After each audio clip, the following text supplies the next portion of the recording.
பத்திரிகை நண்பர்களுக்கு வணக்கம்.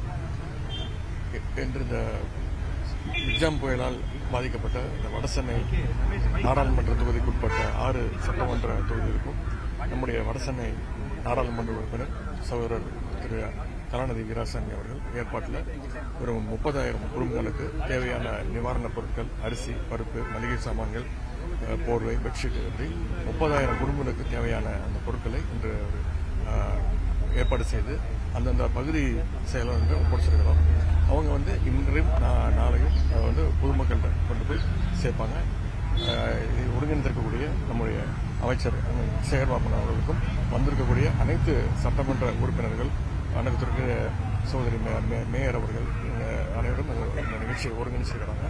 இந்த நேரத்தில் நம்முடைய நாடாளுமன்ற உறுப்பினர் கலாநிதி வீராசாமி அவர்களுக்கும், அமைச்சர்கள் அவர்களுக்கும், சட்டமன்ற உறுப்பினர்களுக்கும், மக்கள் பிரதிநிதிகளுக்கும், பகுதி கழக செயலாளர்களுக்கும் என்னுடைய நன்றியை நான் தெரிவிச்சிருக்கேன். நாளைக்கு பிரைம் மினிஸ்டர் பார்க்க போறீங்க, என்ன மாதிரியான திட்டங்கள் இருக்குது? கேலோ இந்தியா தமிழ்நாட்டுக்கு போகும்போது அவங்க கொடுத்துருக்குறாங்க அந்த வாய்ப்பு. வர 19ஆம் தேதி அங்கே இந்த நிகழ்ச்சி ஆரம்பிக்க போகுது. 19லேருந்து 31 வரைக்கும் அதற்கான அழைப்புதழ் கொடுக்கறதுக்காக ஒன்றிய பிரதமர் சந்திக்கிறதுக்காக போறாங்க. உங்களுக்கு 1000 ரூபாய் அறிவிக்கணும்னு கேட்டுட்டு இருக்காங்க சார் எதிர்கட்சிகள். அது முதலமைச்சர் முடிவெடுப்பாருங்க. முதலமைச்சர் தான் முடிவெடுப்பாரு.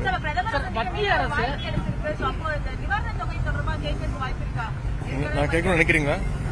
நீங்க கேட்கணும்,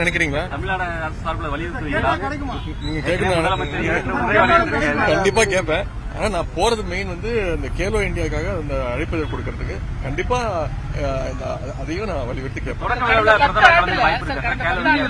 அழைப்புதல் கொடுக்க போறேன். அது கலந்துக்காதது அவருடைய விருப்பம். தமிழகத்துக்கு 2.5 மடங்கு கூடுதலா நிதி ஒதுக்கணும்னு பிரதமர் சொல்றாரு. நம்ம நிதி சரியா ஒதுக்குறது இல்லைன்னு கொடுத்தாட்டம் ஒரு 2.5 மடங்கு நிதியமைச்சர் கரெக்டா அதான் தெளிவா பதிலாம் சொல்லியாச்சு. இது ஒரு விதண்டாவாதம் பண்ண விரும்பல. நம்ம இப்ப நிதியமைச்சர் பார்த்துட்டு போயிருக்காங்க. அவங்களும் விரைவில் நிதி ஒதுக்குவாங்க நம்புறோம். இளைஞர் அணி மாநாடு எப்போ சார்? அது தலைவர் அறிவிப்பாங்க. ஒரு 2 நாள்ல பொதுச் செயலாளர் தலைவரோட முடிவு பண்ணி ஒரு 2-3 டேஸ் அறிவிச்சிருவாங்க. ஜனவரி எண்டுக்குள்ள நடக்கும். நீங்க என்னெல்லாம் சொல்றீங்களோ எல்லாத்தையும் அடுப்பு சொல்றேன்.